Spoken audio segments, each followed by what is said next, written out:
it's a race. It is. There's 3 billion people unconnected, and it's a race to connect them. Not a race against other companies. We welcome and we work with other companies, and telecoms is all about collaboration. But it's a race for all of us to form this alliance, to connect everyone, and that's what drives us. That's what brings the talent, and that's what keeps the money coming in the door.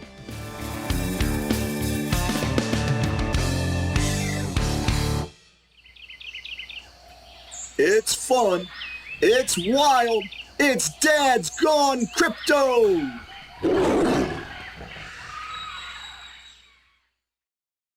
Hey guys, welcome to Dad's Gone Crypto. We have an exciting show today. We've got World Mobile CEO Micky Watkins on the show. And guys, it's really, really awesome interview. And there's a lot of alpha in here. He explains to us exactly what's happening with World Mobile, how you transition from, a brick and mortar type business, bringing in blockchain technology, bringing in a shared economy where everybody profits from owning. So basically, think about your telecommunications company in your neighborhood. Wouldn't you have loved to invested $100 in that? Of course, because they grew to a multi-billion-dollar company. I know Vodacom in South Africa is registered at $2.1 billion, right? And every day I think, imagine I got into that, right? Imagine I was putting just a little bit of money into that company, where would I be today? And Micky's going to share with us how you can get involved. And it's not a pie in the sky idea. He's actually proven the model. He's got 20,737 users that are actively participating.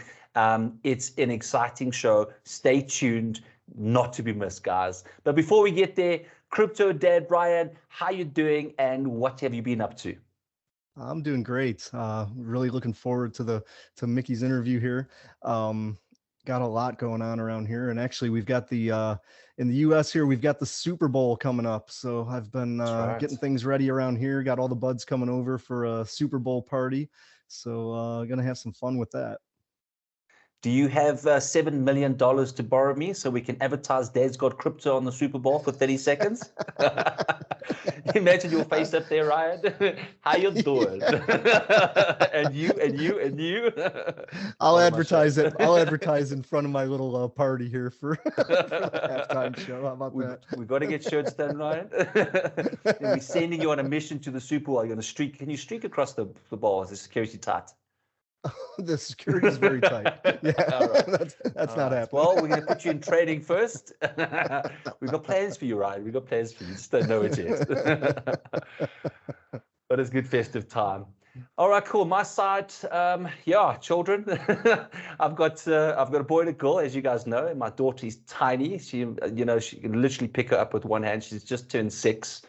And we got called into the principal's office, the teacher's office, and I'm like, she's fighting with this other girl, and I'm like, I said, my Haley. I'm like, she's a beast, but fighting. I'm like, no, man.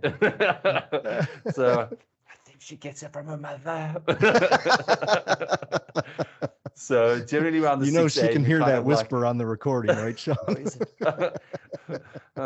I might not make our next interview. Just please, I might have to borrow a makeup just to hide the bruises. Anyway, so it's just going through those. I think my son went through that phase as well at 6. So she's going through that phase, and now we're trying to nurture her to say, calm down, talk it out, internalize it, then chat to us about it, rationalize it, don't act out. But the joys, and I suppose kids have to go through it. They have to learn, what's good and what's wrong and what's great and what's not. And you can't expect them not to do these things. But you have to make sure that, of course, that they learn from it. But similar to crypto stories, we get hurt, and then we slam our fingers a few more times in the door, and then we try and not hurt our fingers again. We just keep learning, right? Well, we have to now. Our crypto lives. Exactly. Paying our school fees. We're still in school. That's why we have great guests like Micky on here to educate us on what's out there and what does it really mean to build something in crypto.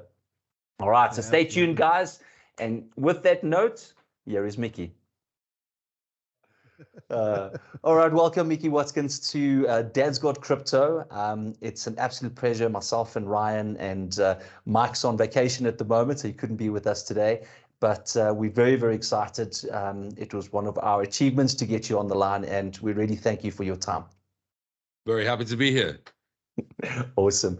So Micky, tell us, who are you? What are you about? Tell me a bit about your background, your career, some of your achievements. I heard that there's a bit of an invention you guys did with your brother as well. Tell us a bit more about you. I come from a background of a very art-loving family, music, Shakespeare, very romantic upbringing, very close to my family. And from the ages of 18, 19 onwards, I was submerged into the world of telecom, and I've managed to live it until today. So, and it's been very good to me. And I think that the experience that I've learned has actually brought around what is World Mobile. Perfect. And during that journey of being in telecommunications, otherwise known as Mr.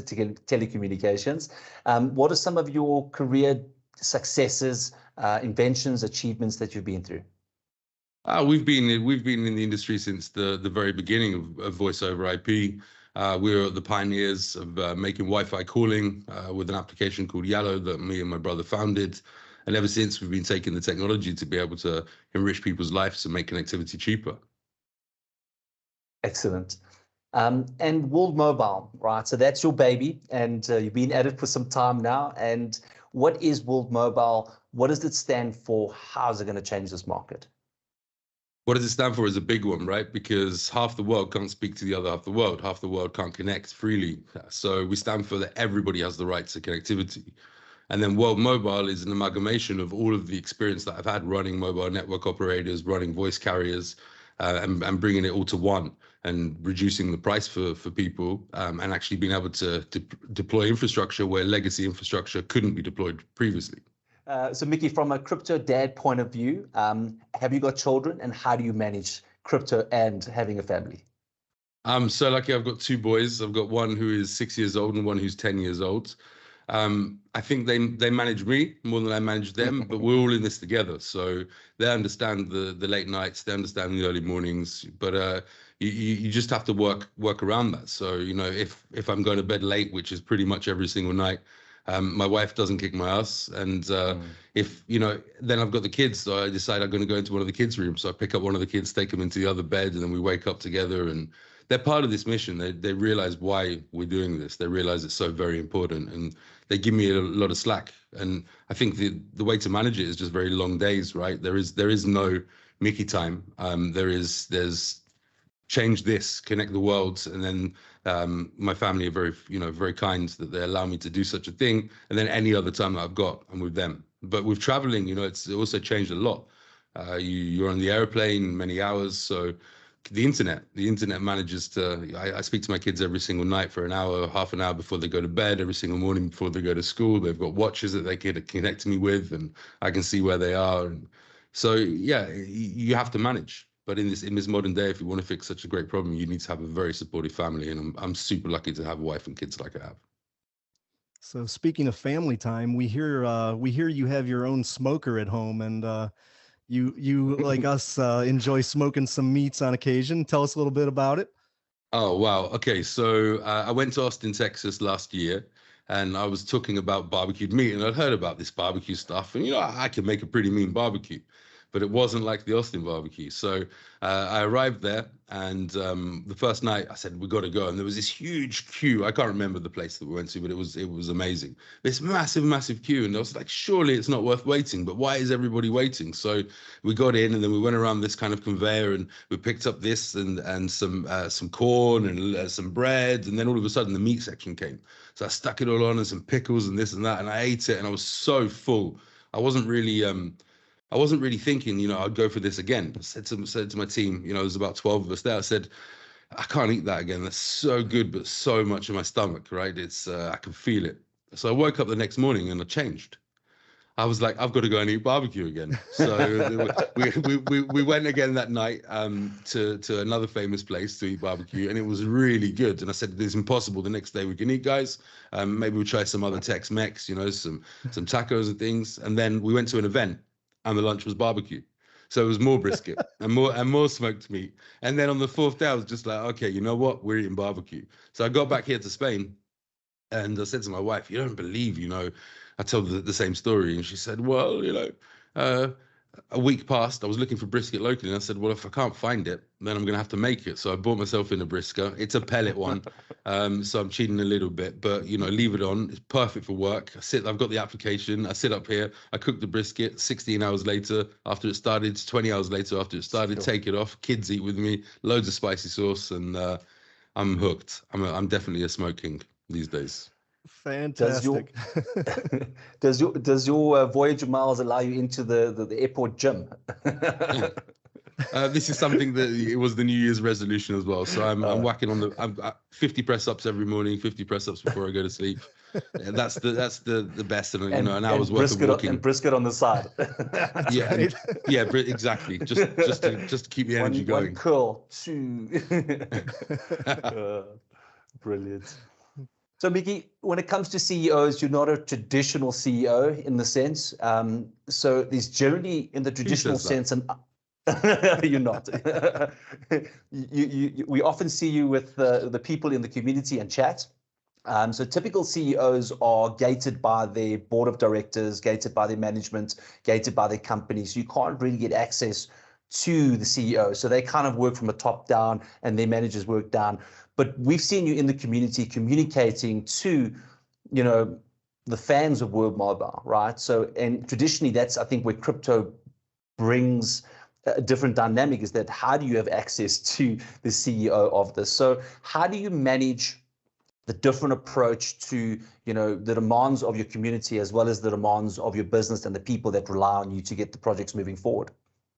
Very simple. The technology that World Mobile has created is incredible, right? And it continues to innovate. But actually, the core business behind World Mobile is a sharing economy. So the people in that, I don't see them as fans. Absolutely not. I see them as key to the growth of World Mobile. They're the foundation of that sharing economy, no matter what they do, even if they're just in that channel, because they're aware. They're now aware that there's this big problem. And eventually, some of them already, our Earthnode operators, the people that have signed up for Airnodes, they want to be to fix that problem. They want to be a part of that problem. Sorry, not a part of that problem. Definitely not. They want to fix that problem, and they want to be a part of the solution. And actually, it can't be done unless everybody unites, or as many people as possible, in order to fix it. It's so big that the sharing economy is key. So for me, I feel like I'm walking into team members. I feel like I'm walking into a group of people that actually share the common passion and have put their skin in the game in order to fix it. So it's a joy, it's a pleasure, and you find out a lot more when you read those channels. And I make an effort that every day I sit and read those channels. Sometimes I can't respond. I keep an active Twitter, and I see what's going on amongst the different communities. And I insist that our staff as well, they read and they understand, because actually, again, together we're unstoppable, but alone it's very difficult to fix this problem. So it's a mindset that you have, that you've already said that this is what I want to be, this is what I want my community to be, and we're all in the sharing economy. I think you're living the brand in that sense, and I think that's why it's different, right? That's why I said you're not a traditional CEO. It's because they like their gated, because they don't want that extra layer of stress.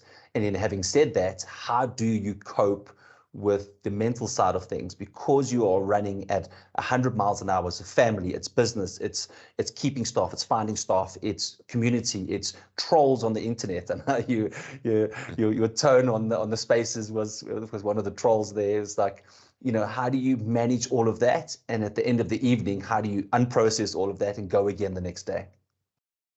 You live it. That's it. There's a mission to do. Right. What other choice do you have? I've committed to the International Telecommunications Union. I've committed to peers. I've committed to a community. I've committed to the world that this problem needs fixing. I've got to give it my all. Right. There's no time for a rest or to be stressed or to whatever. Just carry on. And again, the mission is so big and such a big thing to aim for, that if we do this, then it's a huge achievement. Everybody likes feeling achievement. And for me, every single day I wake up to make that achievement happen. And I believe I inspire my team inspire me. And again, the community, they're the ones, right? My kids, my family, they're the ones that keep us going. But as of now, there's plenty of fuel in the engine. And until we've got at least 100, 200, 300 million people connected, I don't think I'll be feeling tired. At that point, maybe I'll start to, and then it's, we've got 700 million more to go. But the idea of what mobile is to get the sharing economy, the business model right, and that's what we've been doing, and it's almost a copy and paste job. So explosive growth leads to a lot of explosive growth leads to what we need, and to get there is a lot of effort, but it's a joyful effort to do. It's a great job to undertake. I'm not on a building site in the rain, but if I had to be, I'd do so. If I have to drive the truck, to take the equipment, I'd do so. If I have to sit at the computer for 18 hours a day or travel to America and back in 3 or 4 days to another meeting, I'll do so. You just do what you got to do. It's when you're on a mission, there is no plan. There is no plan B. There might be plan A1, A2, A3, A4, A5, right? But there's no plan B. You don't have time for rest. You don't have, and if you want to be successful and you want the company that you built to be successful, and you want the sharing economy to be successful, well, then lead by example. That's it. True entrepreneurial spirit. So we're all really excited about World Mobile. Some of our viewers, may not know a whole lot about World Mobile. Can you tell us a little bit about what makes your model so special, and how are you physically connecting communities? Sure. So we use both aerial assets. You can see an aerial asset in the background here with a customized antenna on the bottom. It has a 360 array and some IP, some patents that we own as a group. On the ground, we use node infrastructure, mostly off the shelf, and together it's called a dynamic network, and it coordinates itself in order to be able to provide connectivity. We use a number of proprietary applications to identify where there is no coverage. It's not that hard if you take about the continent of Africa. 50% of each country approximately in East Africa is unconnected. The stats, they differ a tiny bit, but that's the status. So we can identify very rural problems and have a solution to rolling out using high altitude, where we can see into the horizon very far compared to being low down. And that's a very cost-effective way. And then we have on the ground where there's the Swiss cheese problem, holes in connectivity. When you go past a corner or there's a couple of buildings or a block where you've got no connectivity, we have a really good way to patch that. But I think what is key to World Mobile is that the team that we have, they all come from the telecommunications industry. They've all run their own companies, right? They've combined as co-founders in order to be able to fix these solutions. So we also know how to develop something through experience by spending hundreds of millions of dollars or by spending tens of millions of dollars. And we also know what the mobile network operators need in order to interconnect with us, the services that they need. So you've got solutions out there right now, and they're kind of private 5G networks. They do this and they do that, but they don't do the full suite of what a mobile network operator needs to interconnect with you and to roam on you and to offload onto you. So it's the business model, it's the technology, and it's the know-how, it's the experience. And there are other people out there that know how to do it, but actually, I don't think there's a team like ours that have been put together that have the real experience in how to do it, how to build a mobile network from scratch to the end. So, Micky, you chose to target an audience with a low LSM, a low income base, right? Yep. So, and who's the show now? No. I'm from South Africa. I understand the model. And for those out there that are thinking, but why go to Africa? If they're fishermen, they don't really have money anyways. They've just got money for food. And how are they going to have money for internet, data, telecommunications? Why target that audience when there technically is no money? Technically no money, right? So this audience is the youngest audience on the planet, average age of 18 and a half years old. This audience has phones. Some of them are brick legacy phones, some of them are smartphones. Obviously the penetration of the legacy 2G USSD code phones are more right now. But the penetration of smartphones is going through the roof as an entertainment choice, as a torch, as a long life battery to charge other devices. People have telephones, and ironically, they also have SIM cards, a lot of them, but they don't have signal where they are. And when they do have signal, they're paying an absolute fortune.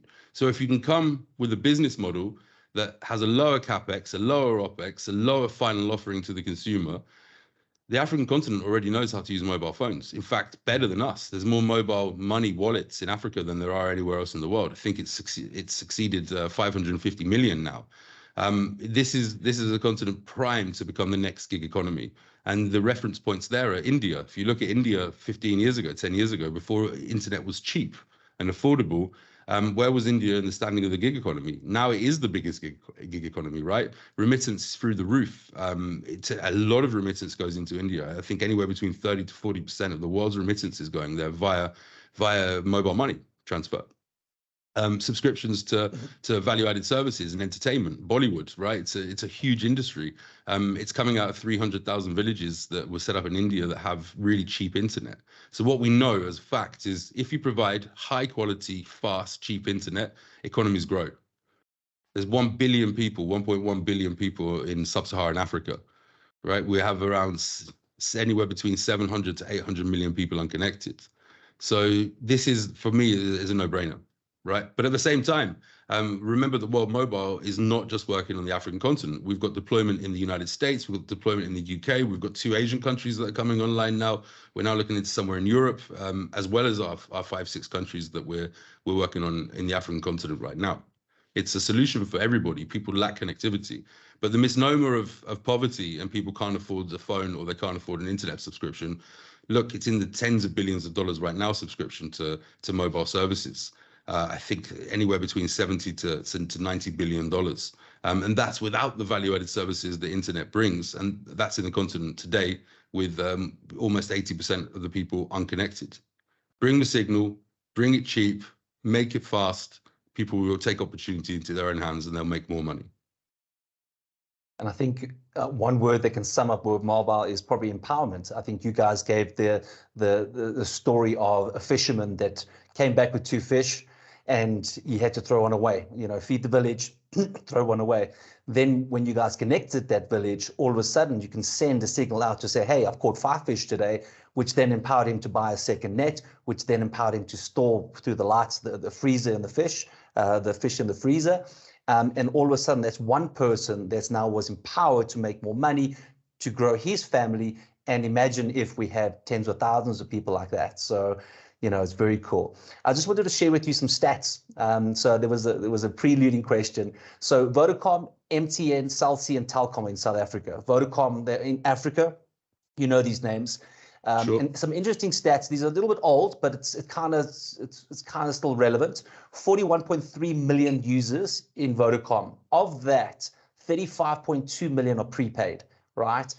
MTN, when we found the trend here, 25.8 million users, 22 million of them are prepaid.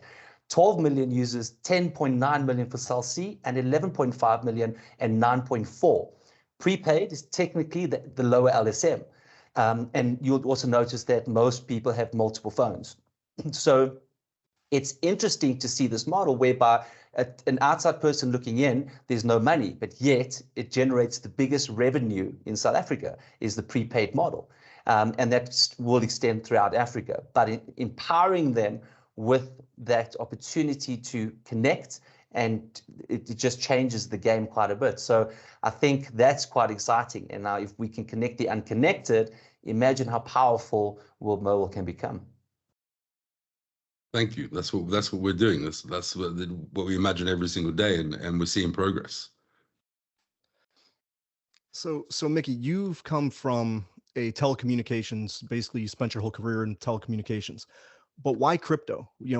Why did you choose to use crypto to fund World Mobile rather than, normal financial means? Great question. So crypto, let's talk about blockchain first of all, and then let's talk about crypto.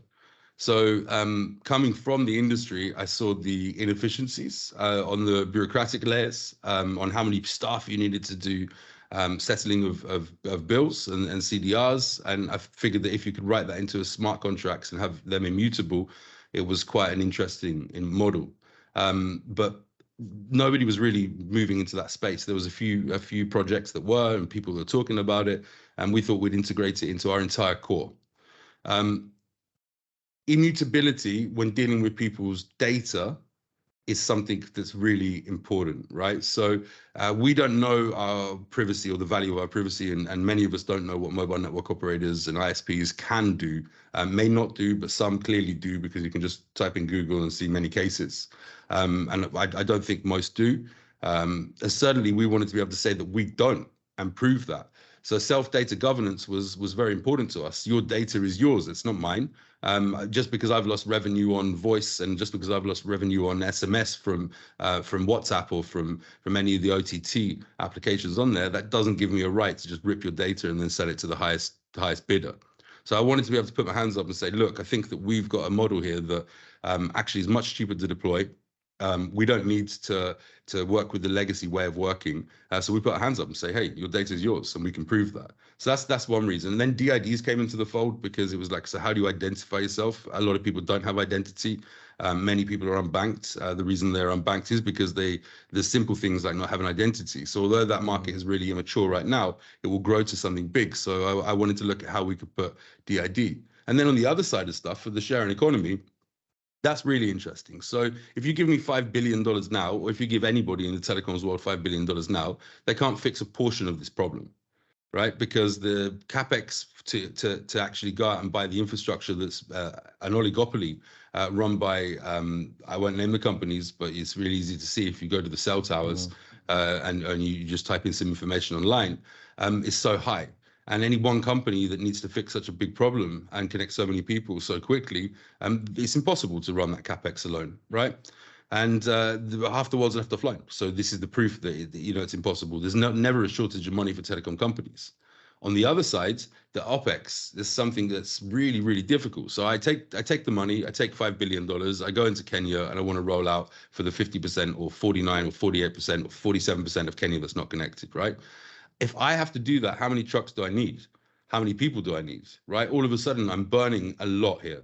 So if I made a system where people could put up air nodes or nodes on the grounds and provide that capex, or find an operator that would host that on their real estate, I've got the OPEX reduced because I'm not the one rolling out the trucks and I'm not the one maintaining the infrastructure. I've got the capex reduced because I'm not the person that is going out and saying, hey, one company needs to raise $5 billion in order to roll this out. I can have the community, wider community, the sharing economy involved, and all of a sudden they're massively incentivized. They're massively incentivized because we've set up a system where they can actually tap into a multi-trillion-dollar market, right? And as long as that multi-trillion-dollar market works, this should grow and grow and grow. And all of a sudden, it won't be Micky knocking on people's doors or sending teams out like it has been for the last 1 or 2 years to test the sharing economy and get it right. It'll be like, okay, World Mobile has a license in this country. World Mobile supports a rollout in this country. World Mobile has provided us with the tools that we need to understand where we should roll out in this country. We're just going to go and do it.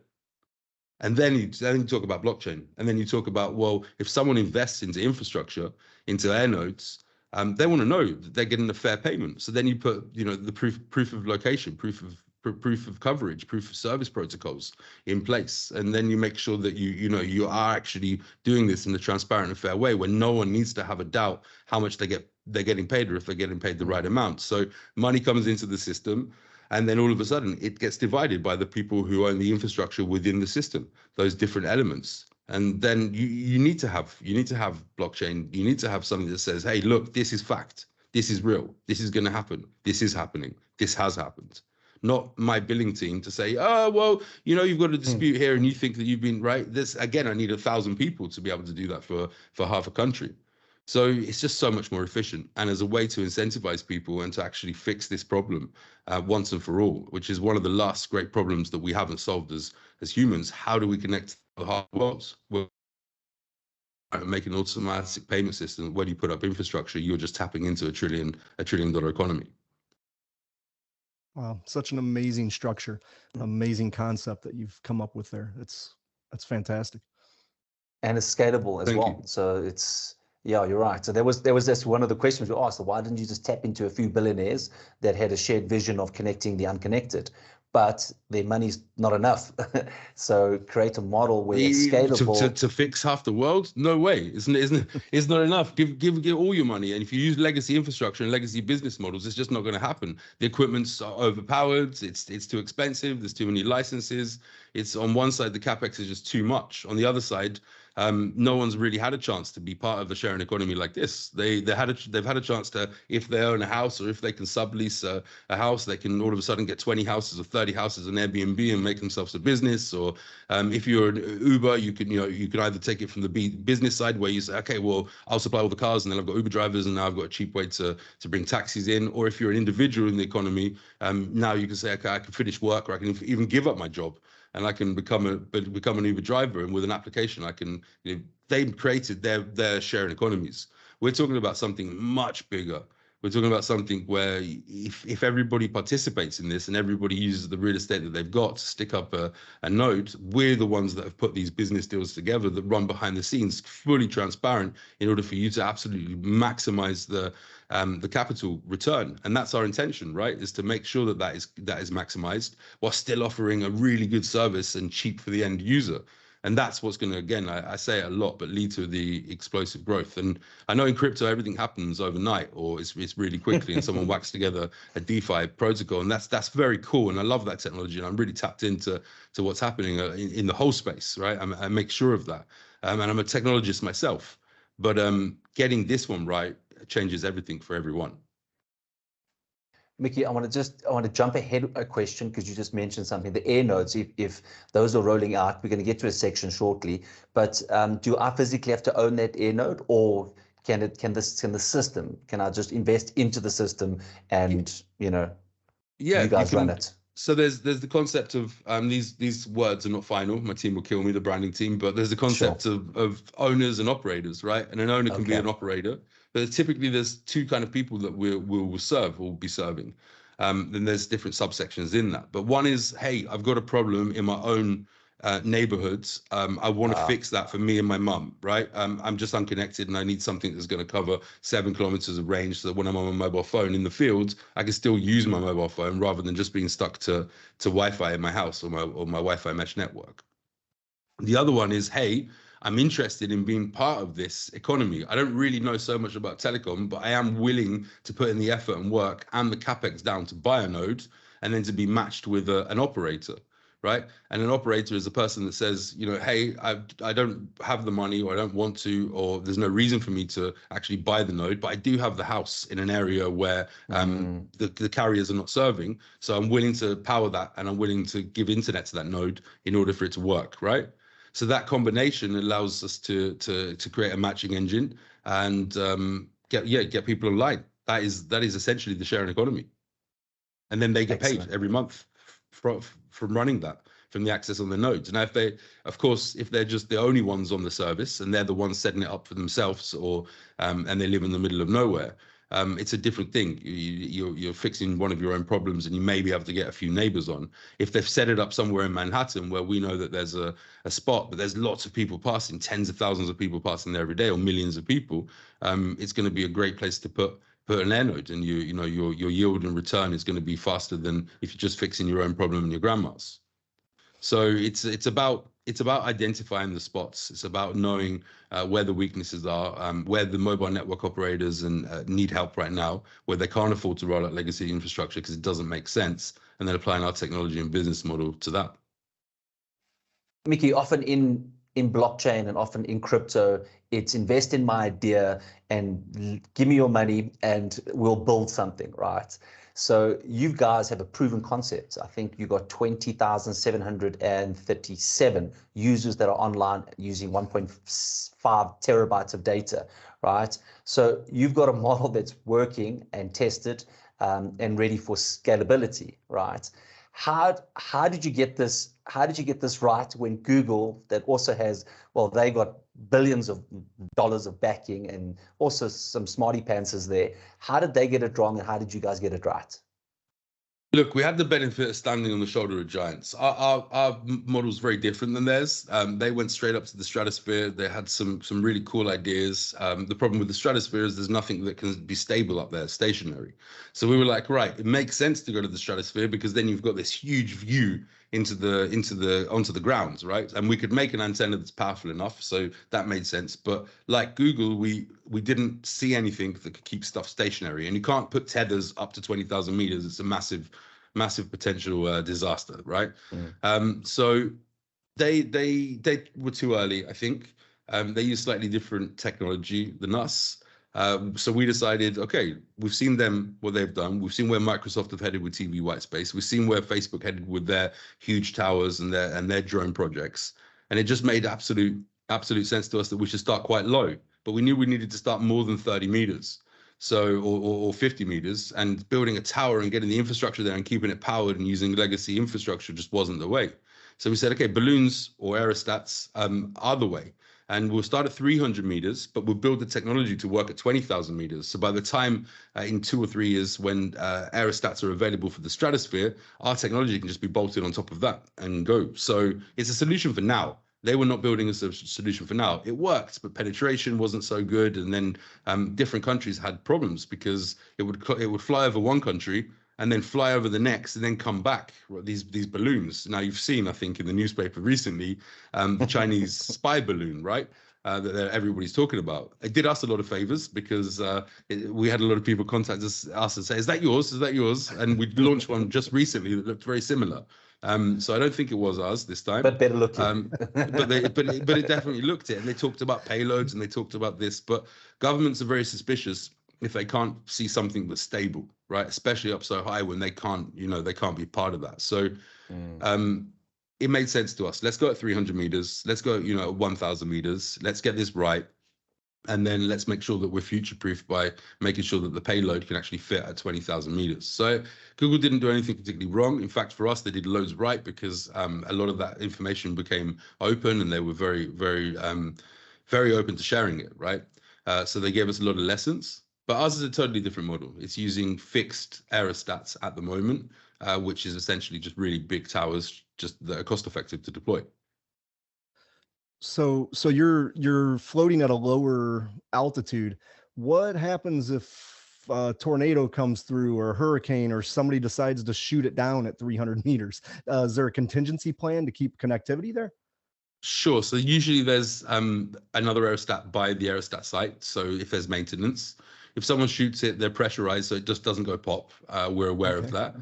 Depending on the aerostats that we use, we have different providers. So one is an autonomous aerostat.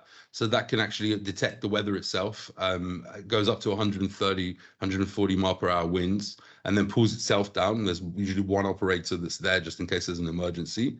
If it's a non-autonomous, there's 4 to 8 operators in a 24-hour period on the site. They understand they're pretty technically advanced, these things. They have weather stations on them and understand when the winds come in and they pull it down.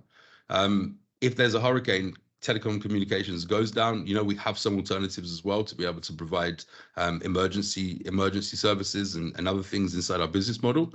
But typically, you just put it down and put it back up. And you're not talking hours and hours, you're talking 45 minutes. Just for regular maintenance, you need to pull them down every 2 weeks or so just to top up with helium and make sure everything's okay. So one goes up, one goes down. Okay. So you're doing things differently. Can you talk about some of the technologies you've had to invent or engineer to make this happen? Yeah, we have some super cool stuff. So James Tagg, who is co-founder on our team, he invented the touchscreen telephone. The one that we use today was one of the inventors. The inventions, patents for the eSIM. So a lot of what he's been doing has been anti-interference for spectrum, which is quite important. Nobody has that right now. So sharing spectrum is a major issue. And in fact, there's probably about $1 trillion of unused spectrum around the world that the operators want to be able to use, but they're so scared that there's going to be interference with their existing network that they haven't been able to yet. So it's not really a thing. Other technologies, the dynamic network is super important. So coordinating everything from the ground. When you've got an aerostat up in the sky, you may be able to see, for example, in LA, 5 million, 6 million people. But you can't connect 5 million, 6 million people to one aerostat or even 5 because it's a lot of load. So then you've got to have the community-owned nodes, air nodes on the ground that understand how to hand off and how to make the experience the best possible. Remember that all networks are private because they don't span everywhere, right? In theory. So you've got other projects out there who are doing something similar to us. But they don't have this ubiquitous coverage. By having the ubiquitous coverage, the minute you leave a ground node and you find yourself in an area where no one is living, but you still need connectivity, all of a sudden you're joining the aerostat. So it's very important that we manage to offload as much off the aerostat to allow the aerostat to do its job of this huge ubiquitous coverage, whilst the ground stations handle the rest of the mobile network. But it's very important that everything speaks to each other. So we've got some really cool IP there as well. And then there's the stuff that connects to the air nodes, right? With the mobile application, which has the DID inside it, identifies you and allows you to be able to roam between the network. And then not so much invention, but implementation of the mobile core. And then reinventing the mobile core to work across the Earth nodes, which is the mobile core of World Mobile. So some heavy work for sure. Definitely heavy work, and we've got really far. You know, a lot of it was built prior to this on the telecom side, and then the last 2 years we've been working on the blockchain side and with IOG as an example, and with other players in the game, and to really make this something that is robust and usable by hundreds of millions of people and eventually billions of people. Very cool. Mickey, you mentioned that there was a blimp that was floating around, the Chinese blimp that was scanning, and people got freaked out on that. You said it did you a favor because it created coverage, but it really didn't do us a favor. I'd love to say it did us a favor. I'm half glass full. I think now, you know, the people are interested in several ways. One, they say, oh wow, balloons work, right? And the other way, they're saying, okay, is this a security threat? So, yes. In some places, it's done us a favor. In other places, it's just going to be more headaches for my regulators to be able to explain and educate and show and whatever. But eventually, as I said, you know, these aerostats that are 300 meters and 1,000 meters. When you go up so high, you can actually cover such a bigger distance. So where you would need, let's say 30 or 40 aerostats, or even 80 aerostats to cover a country the size of Kenya, half the country, you know, you could do this with five stratospheric balloons, self-stationary. So I think people realize that the future's up there. It's just a bit scary because they don't know what you're carrying or what you're doing. So it's just a process of going through with all the regulators, with the Department of Defense, with whoever it is. And look, any pioneer or any pioneers are going to have to do this, right? But once you've set the precedent in one country, then all of a sudden you're open to other countries mostly. Some countries are pretty unique, but you take 90% of the cases. You know, if you set a precedent in one, the regulations will open up in another. Okay, because everyone's scared to start. Sorry, Ryan. Everyone's scared to kind of get that first one going, but once it's almost like a chain effect. It just keeps going over because the previous country said it's fine, tweak a few, you know, laws in the next country, and then keep going up. So these the groundwork's done. We've left the fight for the stratosphere alone right now. We've secured supply chains, so we've got people that are actually building these aerostats, and that we will be their commercial communication partners and potentially customers of these stratospheric ones. But right now we're drawing a very fine line. You know, we're not up there where the spy balloon was. We're at 300 meters. If you want us to pull it back down, you can have a look at everything. You know, want us to pull it back up, you can have a look at everything. So there's a big differentiator between what, you know, the spy balloon was and what World Mobile is. But we are experimenting up there. So switching gears a little bit, since, if I understand correctly, transactions via customer usage are made via fiat, correct? Yeah, into the network, so into air nodes, fiat enters, whichever country we're in, it's the local currency. So people are paying as they would. There's not very much to do with crypto there. On the crypto side, if they download our application, they then can hold WMT, and of course there are some benefits for holding WMT, some new features that are unlocked and things that you can do. When it comes to actually the transactions, as it's entered into the network, and then you need to do the proof of service, and you need to run the blockchain elements, and you need to run the mobile core, everything there is transacted in WMTs as the payment method for the actual network internally. Okay. So the entire ecosystem is running on World Mobile Token, even though the transactional fees are being collected in their local fiat currencies. Opposite way around. So the people who have the data, who are paying for their phone calls, who are paying to browse, are paying in a very simple currency that they know how to pay, because you don't want to put a barrier to entry there. And then the engine then brings that into WMT and all the different elements to connect the network and run the infrastructure. Right. Node owners get paid out in fiat because that's the easiest way. So in USA dollars, in Tanzania shillings, in Kenya shillings, because that's the easiest way to get an ROI on your investment. It's the most known common way. We don't want this to be only for people who understand crypto. We want this to be for everybody who wants to be part of this sharing economy, who wants to run telecom infrastructure and the economic model behind it. But then behind the scenes, when a user is paying for their bundle, it's accounted for that we go into the open market and buy WMT in order to reimburse the blockchain elements of it, the earth nodes, right, and anything in between that. Okay. Very, very exciting, because now carry on.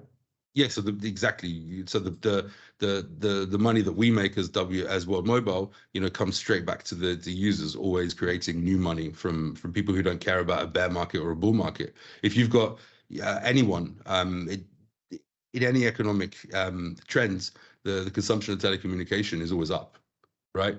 People don't care about that. They want to be connected, and they need to be connected to conduct their business, to take opportunity, to speak to family, to have entertainment.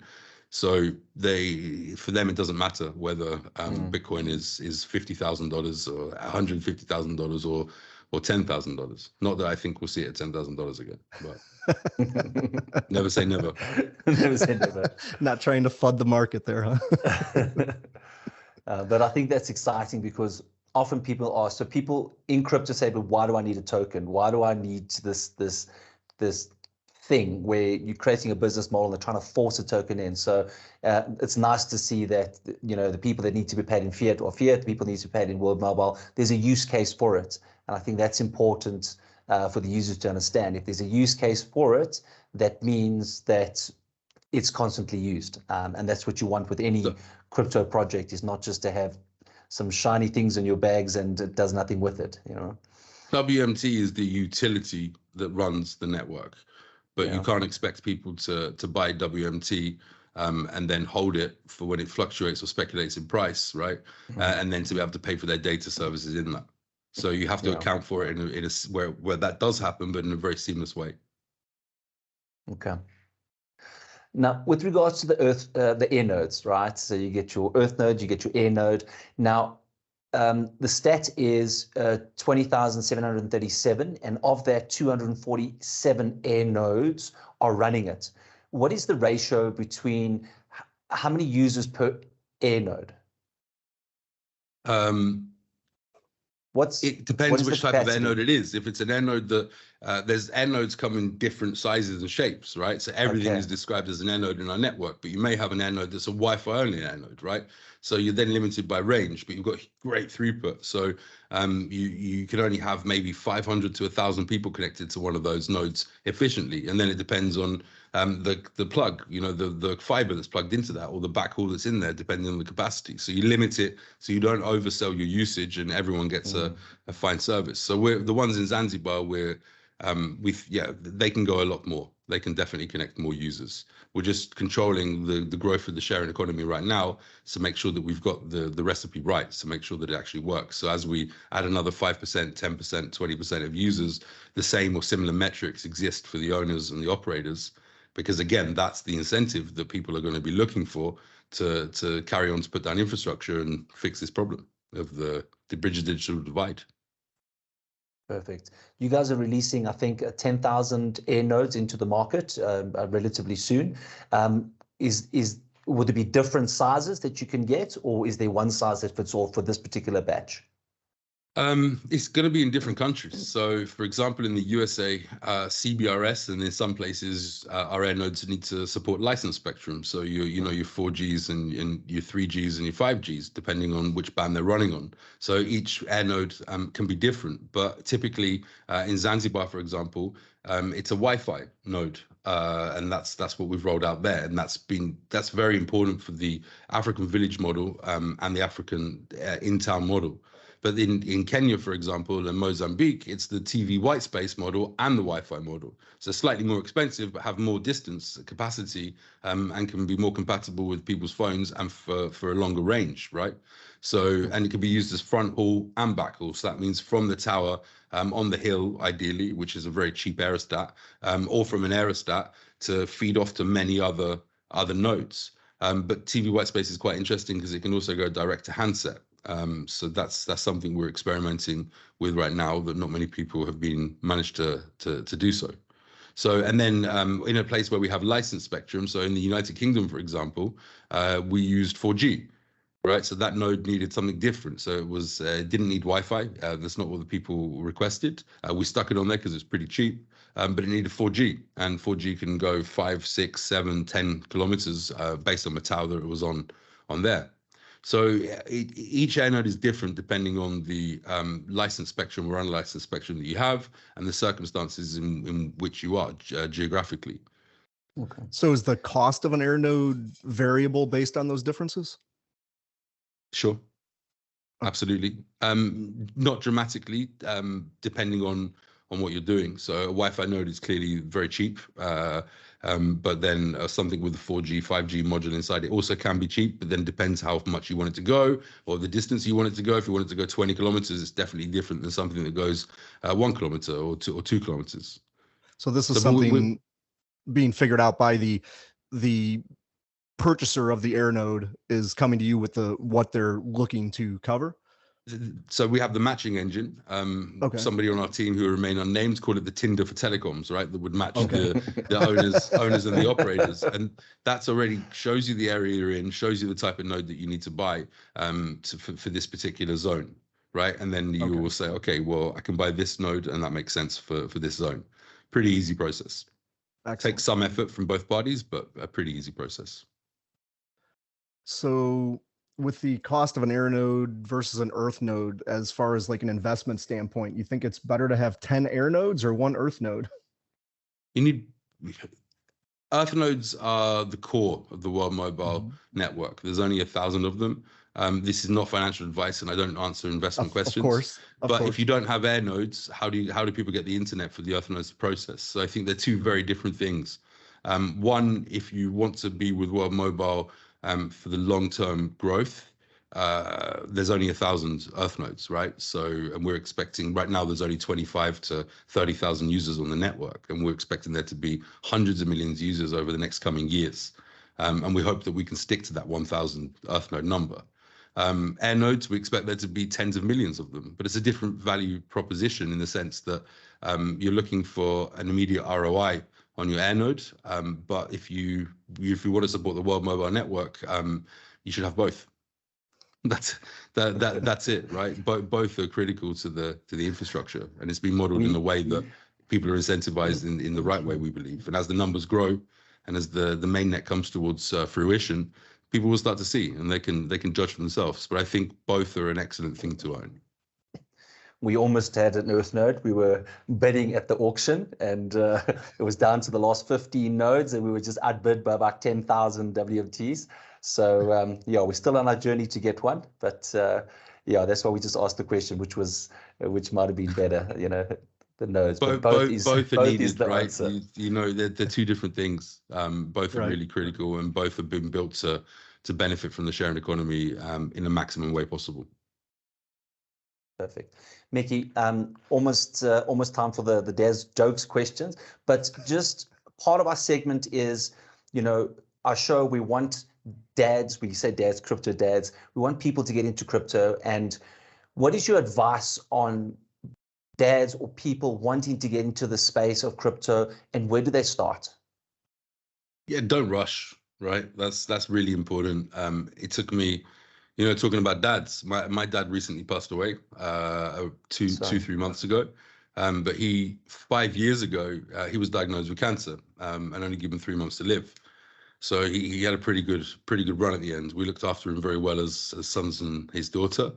But it was there that I really started, I'd owned some Bitcoin, and I'd seen the Ethereum, revolution, and I'd been a part of crypto, but it was with him whilst he was in hospital that I was really got to the DID part, and I started to understand why we really need blockchain and the difference between crypto and blockchain and all the different technologies there, and got my head deep whilst I was sitting in a hospital with him for 8 hours, 12 hours a day, whilst he was sleeping most of the time. I was there reading.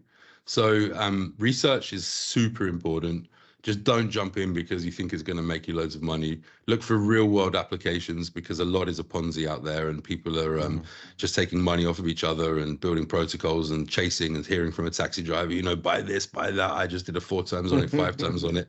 That's not to say that there isn't things out there that are really real, but, you know, look at examples like World Mobile. Look at examples that shameless shill there, by the way, but where actually it has an impact on the real world, and the tokenomics make sense, and you've got a real value proposition coming in, and believe in what you like, and back it, and get involved in the communities, and understand and listen and ask the questions. And the one beautiful thing about the crypto space and the blockchain space is that you have got CEOs like me out there on the front line, and you have got their staff, and take advantage of that. Ask all those questions.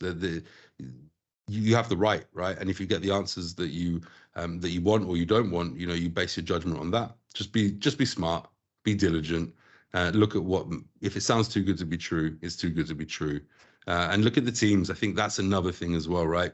If you look at people that have succeeded in the past, and you look at the teams that are there, and you know the diligence shows up good, there's a chance. People make things, right? They're the ones that you back, and then grows the company, and then grows everything. So if the people are no good, the project's no good.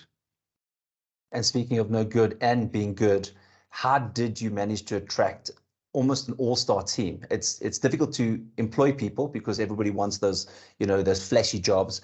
Your mission was out there, right? You had a mission, but to get these type of people involved in this project because of your vision, how did you attract them? How do you keep them, and how do you pay for them? I had a good reputation before I started World Mobile, so that really helped, and I knew a lot of people.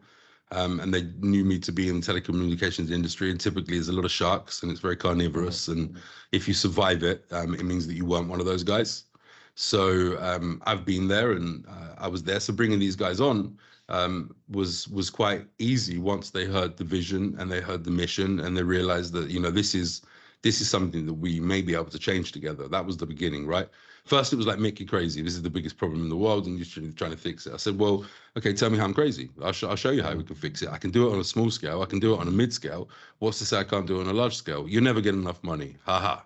That's where the sharing economy comes in. So then you explain the sharing economy, and they started to say, okay, well, you know, I could see that maybe I would want to own a few of these nodes, or maybe I'd want to own an Earth node. And then you started to, you know, and then I started to say, well, you're working, but what about you come and you work with me in your spare time whilst I do this, and we run a really small stream as I build this out. And then they got more involved and more involved and more involved, until literally every one of them said, you know, I actually want to do this for my living. I said, well, that's good, but I don't have so much money to pay you a living right now. So, you know, let's go. And that was about 7 years ago, 8 years ago. It wasn't when even World Mobile was founded. So we, as a group of people, got together, put their heads down. And then as it became more real, as the proof of concepts came out that we deployed way before the TGE, way before we started to bring the wider sharing economy in the blockchain space to us, they were in. Right. And I'm talking about people like Charles Njoroge, who was the head of the East African communities, the head regulator, and also the regulator for Kenya. I'm talking about Mike Nele, for example, who's recently joined, but has been a friend for a long time. I'm talking about my rival, long-standing rival, James Tagg, who we've both been connecting the unconnected for 12 years ago. He opened up a company called TruePhone, massively invested, and they did incredible, heavy MVNO, built mobile networks across 8 different countries. But we were both doing the same thing. We were both working with voice over IP. We were both thinking about connecting people, and I was building a company called Yallo. And then Charles Barnett, for example, who I've known since he was a young guy, and worked with his dad in business for the last 16, 17 years. And his dad got involved. And of course, my brother Josh, who I've been doing telecoms with forever. So it's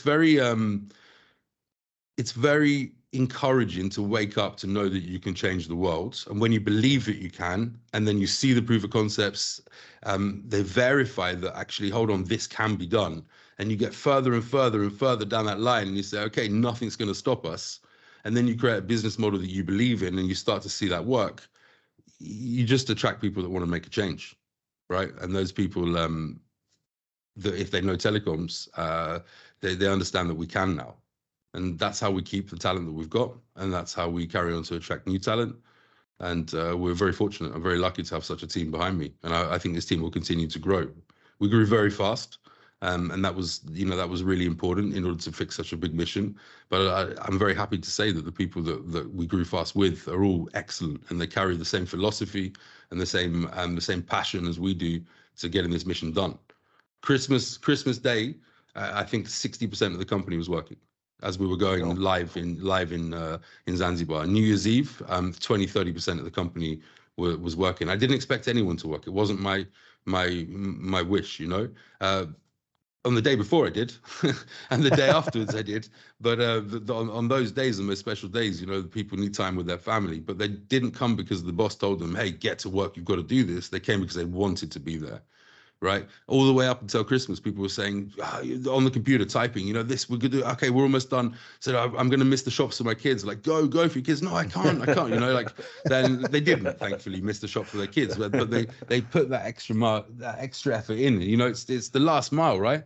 So we have to fix the last mile. The internet fiber's been put up everywhere pretty much around the world, but the last mile delivery isn't. So I think the last mile runs through our company, and then it's very addictive and exciting thing to be part of, right? And it's a race. It is. There's 3 billion people unconnected. It's a race to connect them, not a race against other companies. We welcome and we work with other companies, and telecoms is all about collaboration. But it's a race for all of us to form this alliance to connect everyone, and that's what drives us. That's what brings the talent, and that's what keeps the money coming in the door. And ultimately, it's a good business model that will become very self-sustainable in the next couple of years. Right. Wow. Now that you've got us so excited about World Mobile, can you tell us how our audience can get involved? Join our communities. We're most active on Twitter. We have a really good presence on Reddit. We have a great Telegram community for an official one for World Mobile, and there's an unofficial one for the EarthNode channels. Just join. Write me an email. Send me a message on Telegram. I'll get back to you. You've got whatever you want to do to understand more about the project. There's loads of resource out there. There's some really cool videos on YouTube, and we make a habit of putting that out as often as we can to keep the community updated. But just get involved. Fantastic. We'll put all those links in the description here so everybody can get a hold of you. And then, Micky, I just want to do a shout out to your community chat, your Telegram chat. Every project you get into, you're skeptical, right? And then you go into the community and you start to ask questions, and just everything you guys have done has been different. It's been calculated, has been fair, has been transparent. You've even got a guy in there, I think his name's Rick, and him and a few others, the nicest bunch of people in crypto. Generally, when you have authority, it's more like, I'm going to ban you, I'm going to say this, but with them, it's almost this loving, nurturing community. I said, Rick, are you paid by these guys? He says, no, I do it. I play guitar and I love my guitar. I said, do you want to get, he says, I'm just doing it for the passion of it. And I'm like, sure, to inspire people to take charge of a community that I'm sure, down the line is involved somewhere, but to just get involved and to care about other people getting in and share that passion. It's just awesome. It's just awesome. Rick is amazing. People like BB are amazing. Donjo is amazing. Everyone in our community is just as important as the people that are deploying on the ground, or the people that are hosting an air node, or the people that have paid for an air node, or the people who are running an earth node, right? People like Rick, as you said, people come into the channel and they want to ask questions, and he's relentless. He answers those questions. He deals with the patients. They deal with the trolls online. Like there's people online. World Mobile doesn't have licenses. World Mobile doesn't have this. World Mobile can't do anything with a Wi-Fi network. World Mobile doesn't have spectrum. It's like Rick points to the cases where, and many of the other ambassadors and many of the other community members, they put people on the right track, right? They deal with facts, and we try to make that job easy by providing all that information that we possibly can, but it's not easy. And I thank those ladies and gents for all the support they give us. And again, they're just as important in connecting the unconnected and bridging the digital divide as anybody else, including deployers or including operators or owners or including me. Definitely all stars. Yes. All right. Shout out to Rick. Shout out to Rick. All right, cool. So the next section is Dad's got jokes. I hope you prepared a joke. So I know you're still in the working mode and that. We're normally drinking beers, but today we're not drinking beers. But what's going to happen is it's a competition. So I'm going to ask Ryan first what his joke is. You can't smile, all right? You have to have that serious face on, right? That's it, perfect. If there's any flinching, all right, later tonight you got to have a beer or a down of a glass of wine. And then, of course, we just cycle through the jokes. Then I'll nominate you to say the joke, and I'll end off with the joke. All right. So, Micky, do you have your joke ready? I've got my joke ready. All right, sweet. Okay. Ryan is the reigning champion, so let's hopefully he doesn't make us laugh. Got to get my serious face on. Okay. All right, Ryan, you're up. So where do boats go when they get sick? To the dock. I didn't do so well, though, did I? Not bad. It was actually good. It was good, but not your best, Ryan. Go think about it. You're going to get a timeout after this. We're going to share a beer. I mean, you're going to have a beer. All right, Micky, you are up. Well, it's funny you should say a beer. So Helvetica and Times New Roman walk into a bar. Get out of here, shouts the bartender. I don't serve your type.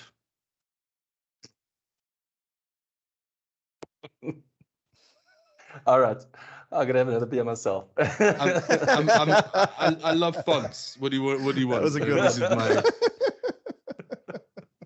Amongst fontologists, it would have been they would have been cracking up. They're on the floor rolling. It's cool. So now we know what to buy you for your birthday. You're getting a collection of fonts. Thank you. All right. Here we go.